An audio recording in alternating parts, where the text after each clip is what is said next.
Allez les amis, bonjour. Thierry pour la 8e vidéo de cette Corvette Roadster de 1958, proposée par Revell. Alors, à l'échelle 1/25e, ne regardez pas ce que j'ai marqué sur la petite fiche, là, je m'étais trompé, je ne l'ai pas refait. Voilà, pour la petite histoire, c'est du 1/25e. Allez, comme promis, on va finir cette carrosserie, non, il y a encore pas mal de petites choses à faire, mais on va attaquer le masquage pour peindre la partie en alu. Donc on va faire tout ça ensemble, jusqu'à la mise en peinture, hein, tout simplement. Voilà, donc vous connaissez, vous savez comment je procède pour faire les masquages, mes fameux petits morceaux de bois, et puis la bande cache, hein, Tamiya, tout simplement. Alors, j'ai vu chez Oops Model, il y a un outil pour les bandes caches, justement, pour faire ce que je suis en train de faire, là. Il y a un outil spécial. Il n'était plus disponible, je n'ai pas pu le commander dans ma dernière commande, mais je le commanderai et puis je vous montrerai ça sur une de mes vidéos pour tester cet outil, voir si c'est mieux que mes petits morceaux de bois. Voilà, donc là, patience est le maître mot du masquage. Malheureusement, il y a il y a 1 heure de préparation pour 30 secondes de mise en peinture. Mais bon, c'est comme ça, hein, on n'a pas le choix. Donc là, comme d'habitude, bande cache Tamiya, et puis on vient bien coller l'intérieur de la partie à masquer pour pouvoir faire une découpe propre et nette de cette partie-là, afin de pouvoir avoir une belle démarcation entre les deux peintures. Là, en l'occurrence, c'est un petit peu plus facile puisque on a une démarcation naturelle de la voiture, puisqu'il y a un bord franc et puis, comment m'expliquer, il y a une ligne de structure. Donc, automatiquement, on peut découper autour de la ligne de structure, à l'intérieur de la ligne de structure, et on a de suite notre gabarit qui est fait. Et donc là, on n'a plus de problème pour le masquage. Des fois, c'est plus compliqué quand entre les couleurs, il n'y a pas de ligne de structure, il n'y a pas de démarcation, donc c'est un petit peu plus problématique. Mais là, en l'occurrence, c'est facile. Donc moi, j'ai mon petit cutter, petite lame, qui est très pratique pour ça. Je ne prends pas de grosses lames. C'est un outil qui va ne servir qu'à ça, donc automatiquement, ma lame ne s'use pas beaucoup. Et en plus, j'ai toujours une lame qui coupe très bien, donc pas de souci à ce niveau-là. Alors, il y a un petit cutter qui existe, encore plus petit que ça, avec la lame qui tourne. Ça fait longtemps que je veux l'acheter pour l'essayer, donc je vais bientôt le faire. Et comme ça, je testerai aussi cet outil avec vous pour voir si le fait que la petite lame tourne est bien efficace.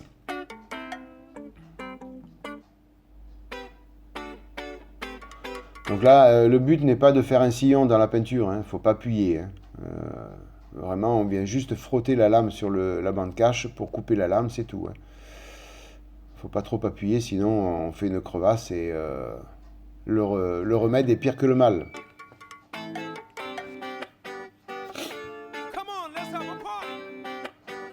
Voilà, donc j'ai fait un côté. J'ai un petit peu été plus vite, on fait l'autre côté aussi.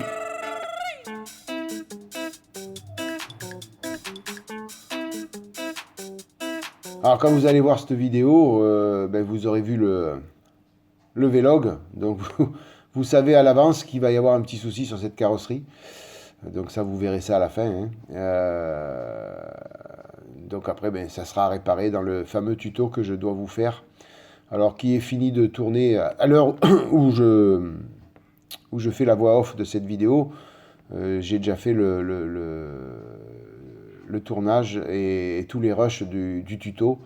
Bon, j'ai plus qu'à faire le montage sur Adobe, mais je voulais vous mettre cette vidéo avant que vous ayez la continuité et que vous ne voyez pas le tuto et après le passage de la peinture. Voilà, donc vous savez qu'il va y avoir un petit souci. Voilà, mais c'est juste à la fin. Même moi, je ne me suis même pas rendu compte quand j'ai fait la rayure sur la peinture. Je m'en suis pas du tout rendu compte. C'est juste au démasquage que j'ai vu qu'il y avait une rayure.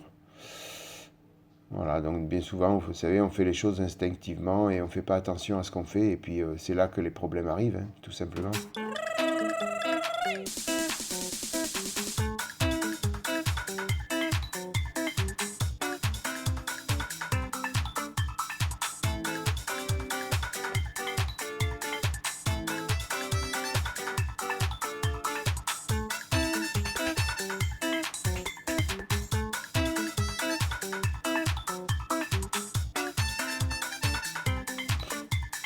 Voilà, le plus délicat, c'est dans l'arrondi, hein, pour faire un bel arrondi. Voilà, c'est le plus délicat de cette phase de découpe de la bande cache. Sinon, après, le reste, c'est tout droit. On met bien la lame dans le creux de la carrosserie et puis ça va tout seul, hein. Par contre, pensez à bien repasser le petit morceau de bois, enfin, l'outil que vous choisirez pour faire ça, dans le creux pour bien recoller la bande cache afin que la peinture ne passe pas en dessous. Puisque normal, en découpant et en retirant, souvent on soulève un petit peu la bande cache. Et donc, il vaut mieux repasser un petit coup pour que ce soit bien propre.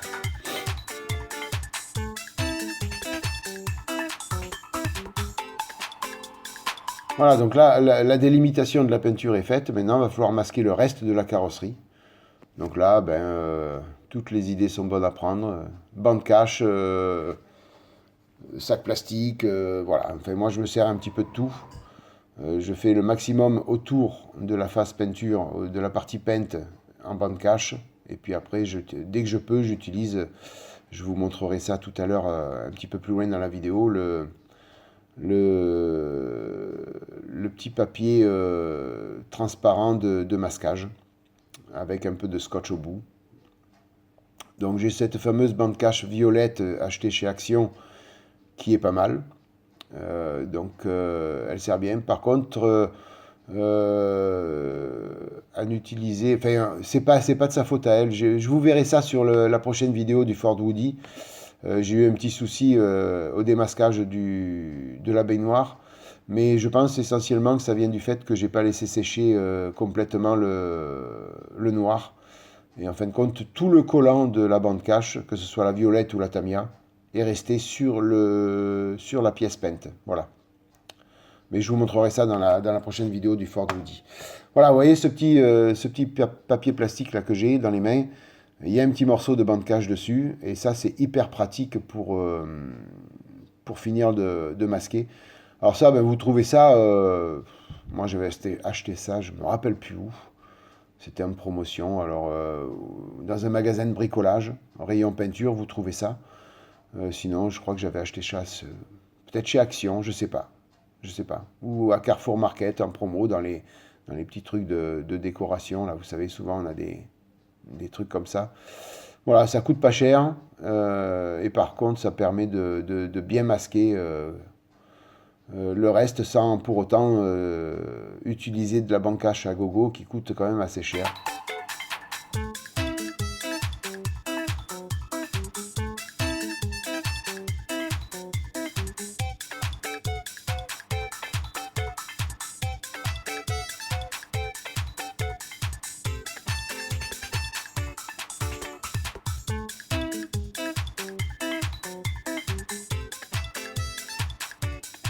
Alors, tous les moyens sont bons hein, pour faire tenir tout.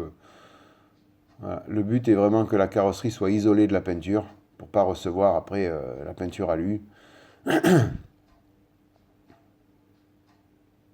Alors par contre, je vous l'avais déjà expliqué, c'est pas problématique quand la peinture n'est pas la même que le support à cacher. Là, en l'occurrence, c'est de la peinture extrême métal vernie, puisque j'ai passé une couche de vernis. Donc je vais repasser de l'extrême métal. Si jamais ça venait à aller sur la carrosserie, l'extrême métal, pour le retirer, il faut ou du white spirit, ou de l'essence F, ou du Sinner Real Color. Mais le problème, c'est que ça peut attaquer le vernis ou la peinture en dessous, puisque c'est le même composant. Si la partie alu, je l'avais peinte en acrylique, aucun problème. Avec de l'alcool à 70, vous venez retirer la peinture acrylique qui est venue sur la carrosserie, et puis ni vu ni connu, le vernis ou la peinture extrême métal ne viendra pas à s'abîmer, puisque c'est de l'alcool à 70. Voilà. Hein, donc... le côté pratique, c'est quand on change de acrylique énamel, où là on peut avoir beaucoup plus d'aisance dans le masquage, puisque si la peinture venait un petit peu à partir ailleurs, on peut la retirer sans problème, sans pour autant abîmer la partie déjà peinte.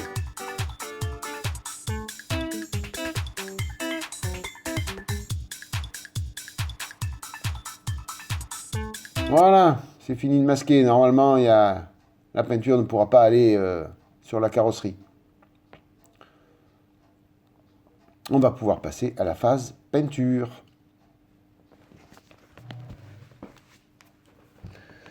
Voilà, on y est. Donc j'ai sorti mon beau tapis bleu pour éviter de salir le verre tout simplement. Et puis on va passer cette fameuse peinture alu. Donc c'est d'abord, avant toute chose, et oui Thierry, t'oubliais de le dire, peinture métal qui dit sous-couche noire brillante afin de faire ressortir bien la peinture métal. Donc là, j'ai pris du X1 de chez Tamiya, noir brillant, et on passera du mat aluminium. Donc je vérifie quand même que ce soit bien cette couleur-là à passer. Alors c'est pas spécialement du mat aluminium, mais bon, moi j'ai pris celui-là, c'est celui qui correspond le plus à la couleur, et c'est celui qui fera éventuellement le plus joli. Donc au final, il ne ressortira pas mat, puisque tout simplement, il sera verni, mais voilà. J'ai pris le premier pot d'aluminium que j'avais sous la main, tout simplement. Donc là, on va venir passer la sous-couche noire.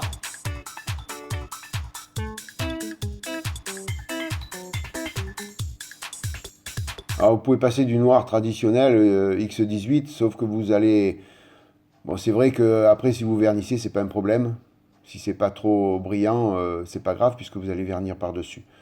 Mais bon, j'ai pris du X1 brillant pour que ce soit quand même encore mieux. Donc fine couche d'accroche, comme d'habitude, bien qu'après on n'ait plus de masquage à faire. Mais fine couche d'accroche, pour éviter que ce soit pâteux, et de mettre mouillé tout de suite.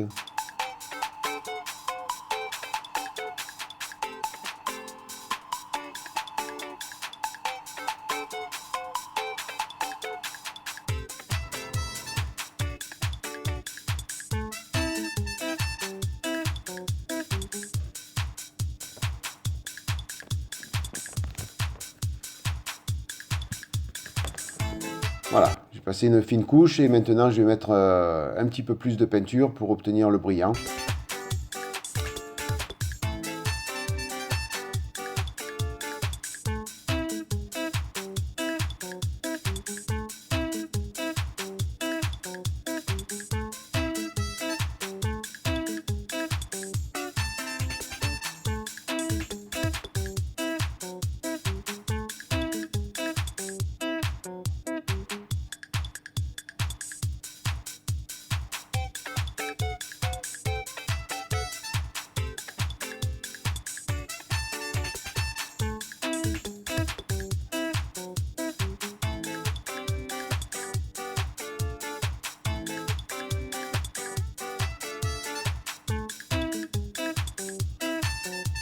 Voilà, on va être bon maintenant.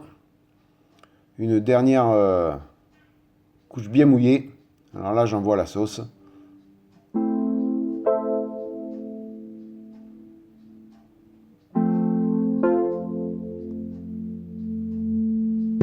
Voilà, vous voyez, vraiment la dernière passe, elle était très rapide, mais à la fois, j'ai très mouillé.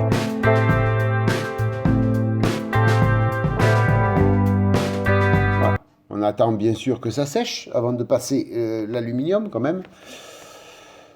Bon, les peintures acryliques Tamiya sèchent rapidement, donc ça n'a pas été trop long d'attendre.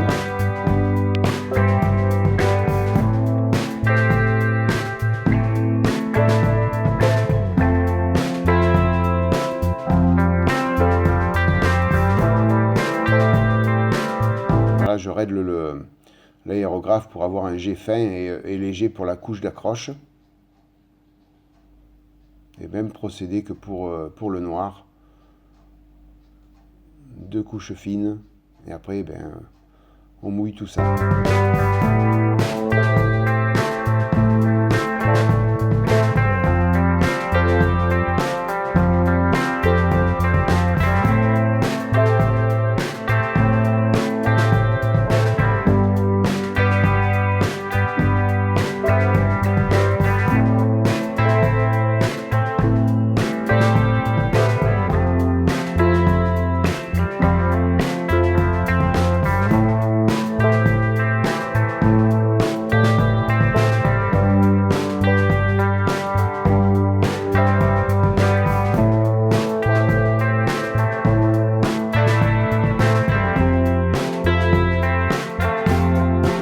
dernière, là, je mouille bien.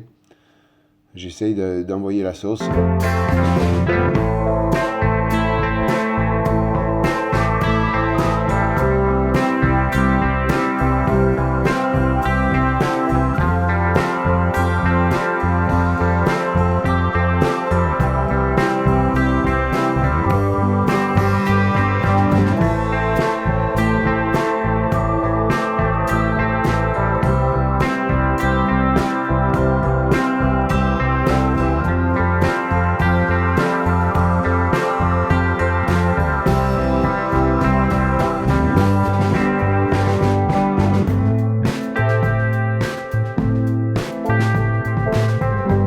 Là, normalement, on est bon.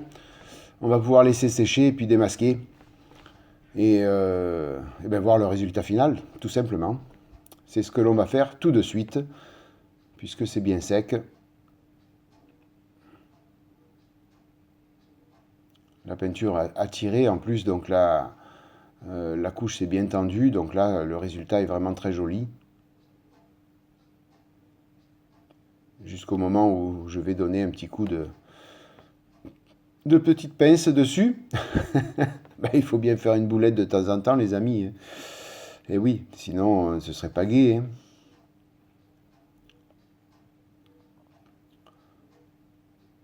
Mais comme je vous ai dit en début de vidéo, je me suis même pas rendu compte que je l'ai faite, cette boulette. J'ai même pas vu quand est-ce que j'ai frotté dessus.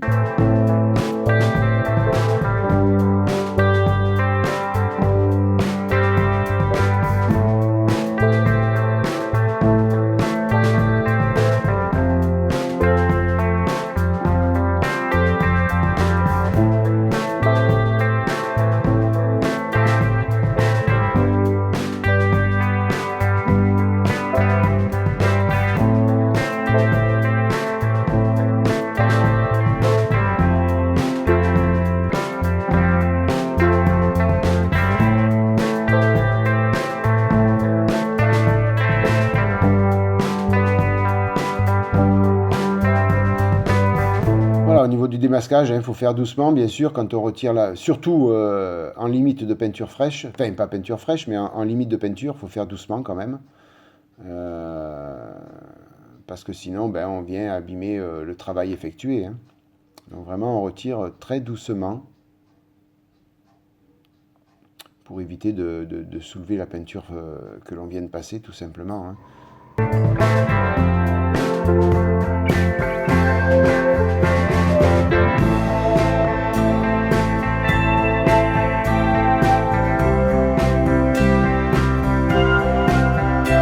Et je garde la pince à la main. Je suis sûr que c'est comme ça que j'ai fait la petite entaille. Sûr et certain.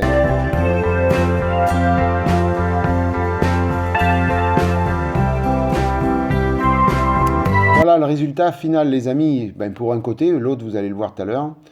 D'abord on va retirer toute la bande cache en dessous parce que ça me gênait. Voilà, donc ça fait nickel. Et on va pouvoir après réparation, vernir tout ça. Voilà, vous voyez la petite entaille ici. Ah, tac, voilà. Petit problème, petite boulette. Voilà, mais la réparation, vous verrez ça dans le tuto qui va bientôt arriver sur la chaîne. Je vous dis, je suis dans la phase montage du tuto, donc il arrivera incessamment sous peu. Les amis, la vidéo va toucher à sa fin. J'espère que ça vous aura plu, que vous aurez appris quelque chose au niveau du masquage. Et puis, ben, vous aurez vu aussi, surtout, l'avancée de la carrosserie de cette Corvette Roadster 1958. Merci mille fois de votre fidélité, les amis. Merci pour tout. Tout simplement, merci pour vos commentaires qui me vont droit au cœur. Merci pour les pouces levés. N'hésitez pas à mettre un petit pouce levé pour celle-ci si elle vous a plu de vidéo. Et puis je vous dis à bientôt pour la suite de cette Corvette Roadster 1958. Bye bye les amis, à plus. Ciao.